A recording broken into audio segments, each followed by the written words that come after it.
प्रतापगढ़ में vigilance team ने CMO कार्यालय में छापेमारी की है। टीएम ने सीएमओ के स्टेनो को राहुल नाम के स्टेनो को रिश्वत लेते रंगे हाथों पकड़ा है। सीएमओ के स्टेनो राहुल की शिकायत करने डिप्टी सीएमओ अखिलेश को भारी पड़ गया।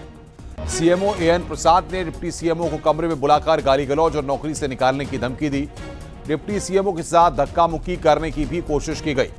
अखिलेश जायसवाल ने एसपी से मिलकर सीएमओ और अन्य कर्मचारियों के खिलाफ शिकायत दर्ज कराई है।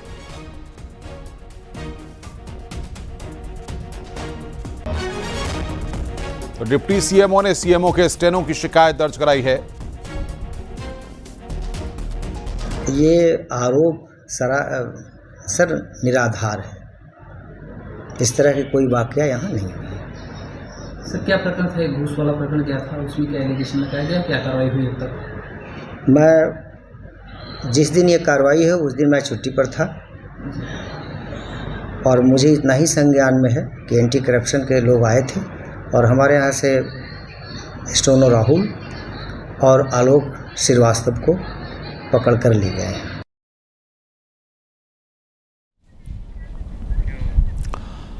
कानपुर देहात में भूमाफियाओं की धमकियों से डर का माहौल है। ग्रामीणों ने डीएम से शिकायत करते हुए कहा कि भूमाफिया गांव में आकर बस्ती खाली करने की धमकी देते हैं। यहां तक कि कई परिवार घर छोड़कर जाने के लिए मजबूर हैं। ग्रामीणों ने अधिकारियों से मांग की है कि मामले की जांच कर आरोपियों पर सख्त कार्रवाई करें। मामले का संज्ञान लेते हुए एसडीएम और क्षेत्राधिकारी अकबरपुर को मौके पर जांच के निर्देश दिए गए हैं।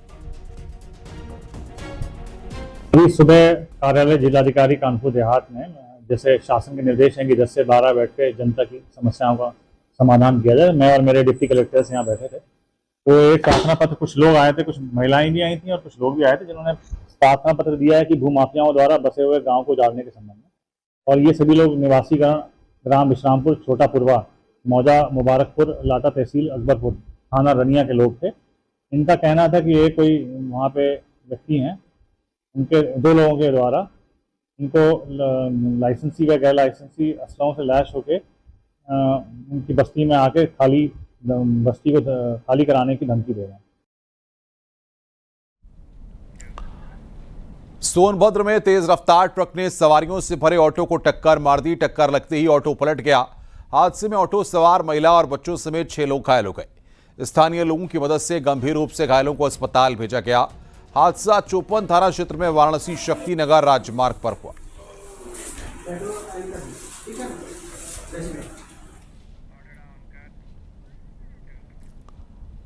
हाथरस में वेटनरी डॉक्टर की हत्या के बाद जमकर हंगामा हुआ। कई घंटे की जद्दोजहद के बाद उसका अंतिम संस्कार किया गया। पोस्टमार्टम के बाद आज जब शव पहुंचा तो वहां भारी भीड़ जमा हो गई। परिजनों ने सभी आरोपियों की गिरफ्तारी और मृतक आश्रित को सरकारी नौकरी की मांग को लेकर अंतिम संस्कार से मना कर दिया। बता दें कि कल देर शाम चंदपा कोतवाली क्षेत्र में एक पशु चिकित्सक की चाकू मारकर हत्या कर दी गई थी। आज जब उसका शव घर पहुंचा तो लोगों ने हंगामा किया। इस दौरान प्रदर्शनकारियों और पुलिस के बीच धक्का मुक्की हुई। कुछ लोगों ने ईंट पत्थर फेंके जिससे वहां पर भगदड़ मच गई। कई थानों की पुलिस फोर्स और प्रशासनिक अधिकारी मौके पर पहुंच गए। पुलिस ने हंगामा कर रहे लोगों को खदेड़ दिया। पुलिस ने 7 लोगों पर केस दर्ज कर लिया है और अभी तक 2 को गिरफ्तार किया गया है। दिनांक 9/9/2025 को हाथरस के थाना चंदपा के अर्जुनपुर गांव में एक व्यक्ति की हत्या उसी के गांव के रहने वाले अन्य व्यक्ति ने कर दी थी। इस संबंध में सुसंगत धाराओं में अभियोग पंजीकृत किया गया है।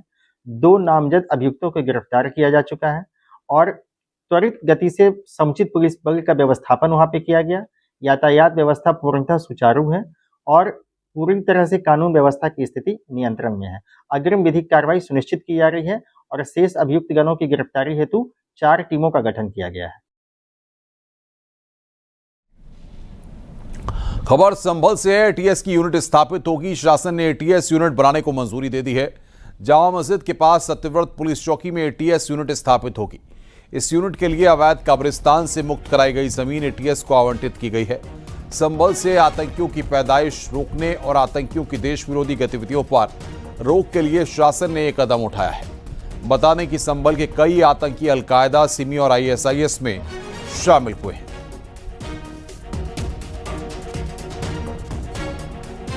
उल्लेखनीय है कि यहाँ पे अलकायदा इन इंडियन सब कॉन्टिनेंट, हरकतुल मुजाहिदीन, सिमी, ISIS इस तरह के कई आतंकवादी पूर्व में सक्रिय रहे हैं और वर्तमान में वो लोग अफगानिस्तान, पाकिस्तान या भारत के भी कई विभिन्न क्षेत्रों में एक्टिव हो सकते हैं। भविष्य में इस तरीके के आतंकवादी और ऐसी सोच के लोग यहाँ पे ना पनपे, उसके लिए इस तरह की यूनिट की स्थापना की आवश्यकता थी। खत्म हो चुका है। हाथों में हथकड़ी लगे कुछ युवाओं ने थाने के गेट पर रील बना डाली। वायरल वीडियो थाना पिलकुआ के गेट का है। किसी केस में हथकड़ी लगाकर 2 युवाओं को पुलिस कोर्ट ले जा रही थी, तभी आरोपियों के किसी साथी ने रील बनाई।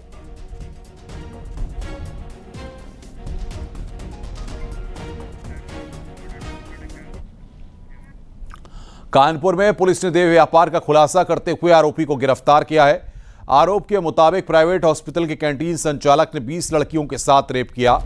आरोप के मुताबिक उसने सभी लड़कियों के न्यूड वीडियो बना लिए, फिर वीडियो वायरल करने की धमकी देकर सभी लड़कियों को सेक्स रैकेट में शामिल कर लिया।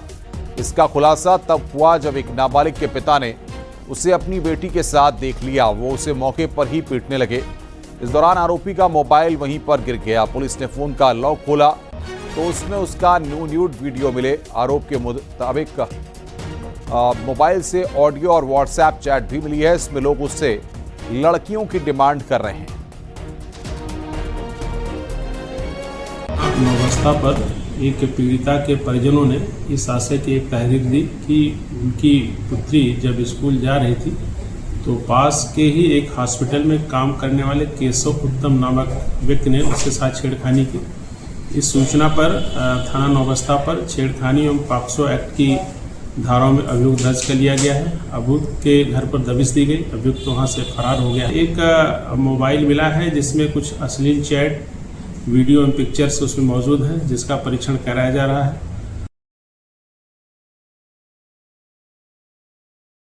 अस्पताल में कैंटीन चलाने वाला युवक कैंटीन चलाते चलाते सेक्स रैकेट चलाने लगा। जहां एक और पहले उसने एक लड़की से दोस्ती की, फिर एक एक करते 20 लड़कियों के उस संपर्क में आया और उनको अपने प्रेम जाल में फंसाया और उनकी न्यूड फोटोग्राफ्स बना के उन्हें फॉरवर्ड करने लगा और उन पर अब अमाउंट भी फिक्स करने लगा। इसी चेन में एक लड़की इसके संपर्क में आई जिसको इसने ब्लैकमेल किया, जिसके बाद पीड़िता ने अपने माता पिता से शिकायत की और माता पिता पुलिस की शरण में गए, जिसके बाद पुलिस ने मुकदमा दर्ज किया और पुलिस की कई टीमें उत्तर प्रदेश के कई जनपदों में इस दिलफेक आशिक को ढूंढने में लगी हुई है। आशीष पांडे के साथ अमित गंजू, न्यूज़ 18 कानपुर। एक्टर अक्षय कुमार और Arshad Warsi film jolly LLB 3 के ट्रेलर लॉन्च के लिए कानपुर पहुंचे, जहां उनकी झलक पाने के लिए फैंस की भीड़ लग गई। इस मौके पर सुरक्षा व्यवस्था भी सख्त रही। DCP समेत 200 से अधिक पुलिसकर्मियों की तैनाती की गई। इस मौके पर एक्टर्स ने मीडिया से बातचीत करते हुए फिल्म के बारे में बताया और लोगों को ठग्गू के लड्डू भी बांटे।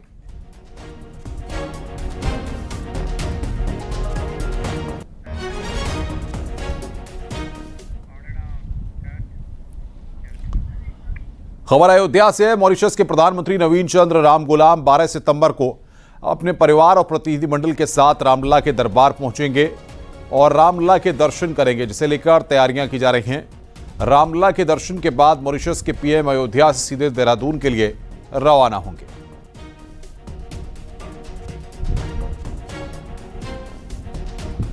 रामलला के दर्शन के आने वाले देश और दुनिया के राम भक्तों में अब विश्व विख्यात लोग भी शामिल हैं। इसी कड़ी में मॉरिशस के प्रधानमंत्री अपने परिवार और अपने मंत्रिमंडल के कुछ मंत्रियों के साथ रामनगरी पहुंचेंगे और इस दरमियान वे हनुमानगढ़ी राम जन्मभूमि पर दर्शन पूजन करेंगे तो सरयू की आरती भी करेंगे। मॉरिशस के प्रधानमंत्री के आगमन को लेकर तैयारियां अंतिम चरण पर है। 12 सितंबर को लगभग 4 घंटे से ज़्यादा मॉरिशस के प्रधानमंत्री अयोध्या में रहेंगे और इस दरमियान उनके सम्मान में एक लंच का भी आयोजन अयोध्या के एक प्रतिष्ठित होटल में किया जा रहा है। जिला प्रशासन उनके स्वागत को लेकर जगह जगह तैयारियां कर रहा है, तो वहीं राम मंदिर ट्रस्ट भी मॉरिशस के प्रधानमंत्री के आगमन को लेकर तैयारियों में जुटा हुआ है। फिलहाल मॉरिशस के प्रधानमंत्री अयोध्या से देहरादून के लिए 12 सितंबर को ही रवाना हो जाएंगे, लेकिन उनके आगमन को लेकर तमाम जो तैयारियां हैं वो अंतिम चरण पर है और यह पहला मौका होगा जब मॉरिशस के प्रधानमंत्री अपने परिवार और मंत्रिमंडल के कुछ मंत्रियों के साथ रामलला का आशीर्वाद लेने अयोध्या पहुंच रहे हैं। सहयोगी सर्वेश के साथ निमिष गोस्वामी, न्यूज़ 18 अयोध्या। पीलीभीत में एक मासूम बच्चे के इलाज के लिए मां बाप ने मदद की गुहार लगाई है, जहां एक निर्दयी महिला ने बच्चे को छत से धक्का दे दिया था, जिसके बाद मासूम ने अपनी जान बचाने के लिए बिजली का तार पकड़ लिया, जिससे वो बुरी तरह से झुलस गया। डॉक्टर्स ने इलाज के दौरान बच्चे का हाथ काटकर ऑपरेशन करने की बात कही है, लेकिन मां बाप गरीब होने की वजह से इलाज कराने में असमर्थ हैं। मासूम आयुष 3 बहनों में इकलौता भाई है। परिजनों ने सरकार से मदद की अपील की है। वहीं आरोपी महिला के खिलाफ पुलिस ने मुकदमा दर्ज कर लिया है।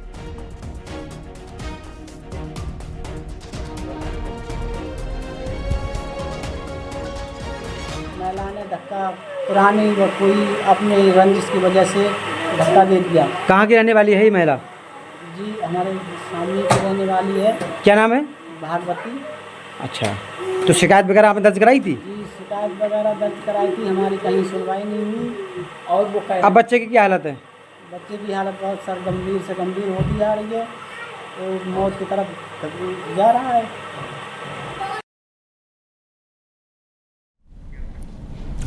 संत कबीरनगर में निषाद पार्टी के प्रदेश सचिव अब्दुल अजीम खान पर जानलेवा हमला किया है। बाइक सवार बदमाशों ने अब्दुल अजीम खान पर फायरिंग की है। हमले के दौरान अब्दुल अजीम खान के पैर में गोली लगी। फिलहाल पुलिस मामले की जांच पड़ताल में जुटी हुई है। तो बदमाशों ने अब्दुल अजीम पर फायरिंग की। अब्दुल अजीम खान के पैर में गोली लगी है।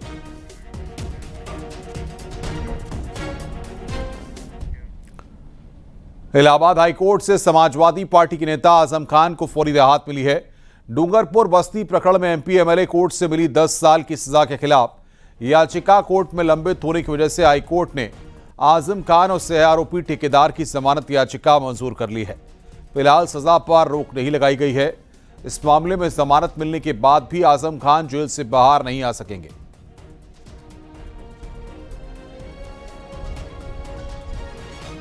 मैं यही कहा कि इसमें इनका कुछ किसी तरीके से कहीं कोई फाइनली उसकी सुनवाई करी, कई डेटों पे चली और आज फाइनली उसमें ऑर्डर आया और उनको उसमें ज़मानत दे दी जब तक कि फाइनल यहाँ से अपील डिसाइड ना हो जाए। अपील पर सुनवाई जारी रहेगी? हाँ, अपील पे तो सुनवाई जारी रहेगी। उनकी सज़ा जो है फिलहाल सज़ा पे तो रोक नहीं लगाई है, लेकिन उनको जमानत दे दी इस मसले में। बंद सपा के वरिष्ठ नेता और पूर्व कैबिनेट मंत्री आजम खान को इलाहाबाद हाई कोर्ट से फौरी राहत मिली है। डूंगरपुर के एक मामले में इलाहाबाद हाई कोर्ट ने आजम खान की जमानत अर्जी मंजूर कर ली है। इसके साथ साथ इसी मामले में सह अभियुक्त बनाए गए ठेकेदार बरकत अली की भी जमानत अर्जी कोर्ट ने मंजूर कर ली है। हालांकि इस जमानत अर्जी मंजूर करने के बाद भी आजम खान फिलहाल जेल से बाहर नहीं आ सकेंगे, क्योंकि एक अन्य मामले में भी अभी उन्हें जमानत मिलना बाकी है। दरअसल आजम खान ने क्रिमिनल अपील इलाहाबाद हाईकोर्ट में दाखिल की थी। 30 मई 2024 को एमपी एमएलए कोर्ट रामपुर ने उन्हें डूंगरपुर केस में सजा सुनाई थी। उस सजा के खिलाफ उन्होंने क्रिमिनल अपील दाखिल की थी और क्रिमिनल अपील लंबित रहने तक उन्होंने जमानत दिए जाने की गुहार लगाई थी। इस पूरे मामले की सुनवाई करने के बाद, दोनों पक्षों की बहस सुनने के बाद जस्टिस समीर जैन की सिंगल बेंच ने 12 अगस्त को फैसले को रिजर्व कर लिया था। आज कोर्ट ने फैसला सुनाया है। आजम खान और ठेकेदार बरकत अली की जमानत अर्जी उन्होंने मंजूर कर ली है। उत्तर प्रदेश में सरकारी नौकरी के फर्जीवाड़े का मामला सामने आया है। आगरा के रहने वाला युवक अर्पित पर गंभीर आरोप लगे हैं। अर्पित सिंह के नाम पर कई जिलों में अलग अलग आधार नंबर के जरिए अलग अलग लोगों पर नौकरी करने का आरोप है। इन नौकरियों में अर्पित के नाम का इस्तेमाल हुआ है, लेकिन कई दूसरे लोग नौकरी कर रहे हैं। न्यूज 18 के बातचीत में अर्पित के परिजनों ने सभी आरोपों को निराधार बताया। अर्पित के परिजनों ने निष्पक्ष जांच की मांग की।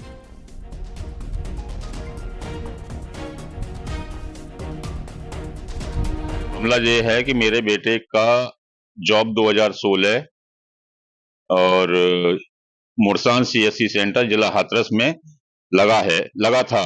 आज भी वो उसी जगह पे काम कर रहा है, ना वो इधर उधर कहीं गया है। उसके माध्यम से कोई भी लड़का कहीं नहीं लगा है।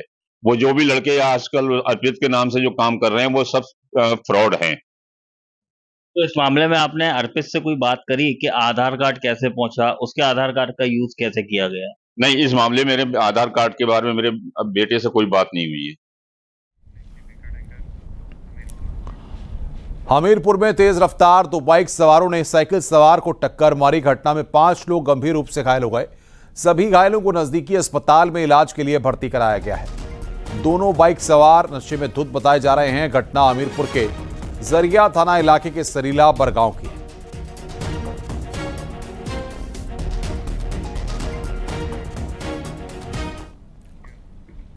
खबर आगरा से है। ट्रक ने स्कूली बस में टक्कर मारी। हादसे में कई बच्चों की चोट आई है। जेसीबी से बस को हटाने का काम जारी है। सूचना पर पहुंची पुलिस मामले की जांच पड़ताल में जुटी है। सेंट वर्सेस पब्लिक स्कूल की बस बताई जा रही है। थाना सिकंदरा क्षेत्र के शास्त्रीपुरम का यह पूरा मामला है।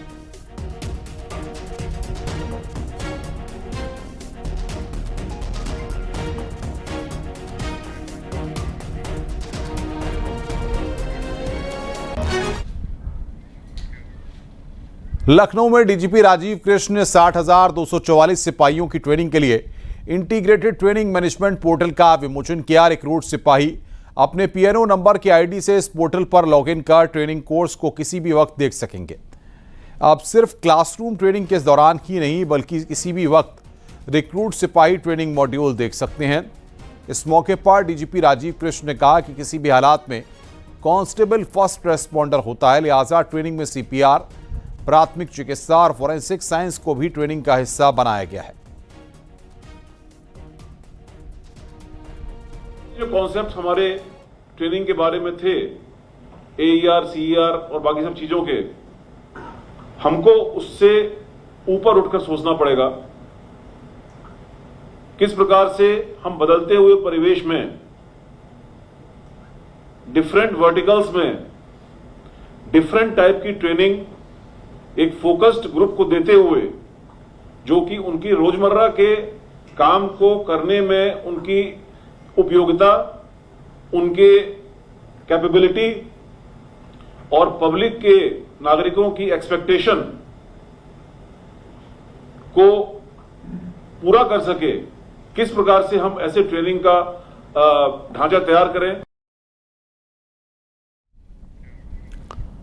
खबर अलीगढ़ से है। अलीगढ़ में इंसानियत को शर्मसार करने वाली तस्वीर सामने आई है, जहां एक कुत्ते को बाइक पर सवार दो लड़के बेजुबान कुत्ते को घसीटते हुए नजर आ रहे हैं। सोशल मीडिया पर वीडियो वायरल होने के बाद आरोपी दोनों युवकों पर सख्त कार्रवाई की मांग की जा रही है।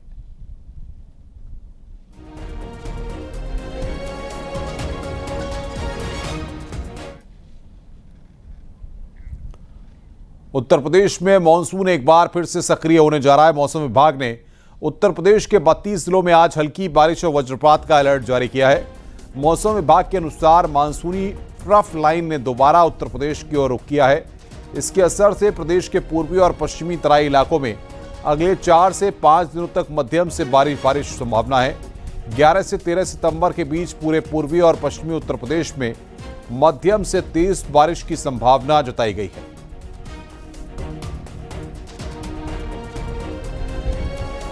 उत्तर प्रदेश में मौसम की बात करें तो जैसा कि मानसून ट्रफ आगरा और बनारस से पास हो रहा है, जिसकी वजह से जो पूर्वी उत्तर प्रदेश है और जो अलग अलग प्रदेश में हल्की बूंदाबांदी का सिलसिला जारी रहेगा। और साथ ही में अगर हम भारी वर्षा की बात करें तो कल 11 और 12 तारीख को जो हमारा तराई बेल्ट है, तो 11 तारीख को जो हमारा पूर्वी उत्तर प्रदेश का जो तराई बेल्ट है वहाँ पे कुछ जगहों में भारी वर्षा की संभावना है। उसी तरीके से अगर हम 12 तारीख की बात करें तो तराई बेल्ट में पूर्वी और पश्चिमी उत्तर प्रदेश का जो नेपाल से सटे हुए जो जिले हैं वहाँ पे भारी वर्षा की संभावना है। बाकी उतार चढ़ाव वाला मौसम रहेगा और जगह छिटपुट वर्षा रहेगा। वहीं अगर हम राजधानी लखनऊ की बात करें तो राजधानी लखनऊ में भी अभी छिटपुट वर्षा की दौर जारी रहेगी।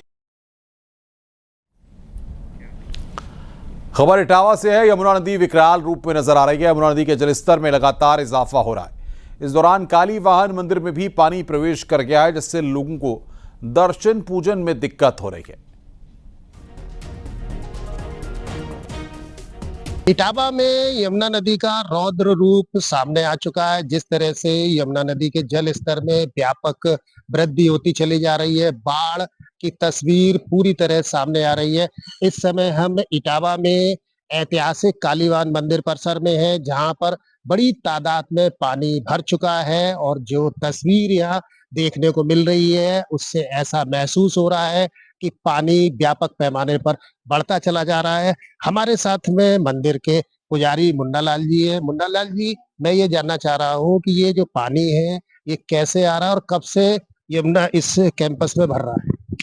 ये ऐसा है कि पहले भी 2-3 साल पहले जमुना जी आती हैं तो मैया के चरण छू के चली जाती है, और बुजुर्ग लोग बताते हैं पहले भी आती रही हैं यहाँ पे, जमुना जी थी तो अब भी आती हैं। ये 2-3 साल में आती हैं, यहाँ पे चरण स्पर्श करके चले जाएंगे। यहाँ तक अभी तो बढ़ाएगा, यहाँ तक सिद्धियों पे आके चरण स्पर्श करके फिर बिल्कुल खत्म हो जाएगा 24 घंटे में।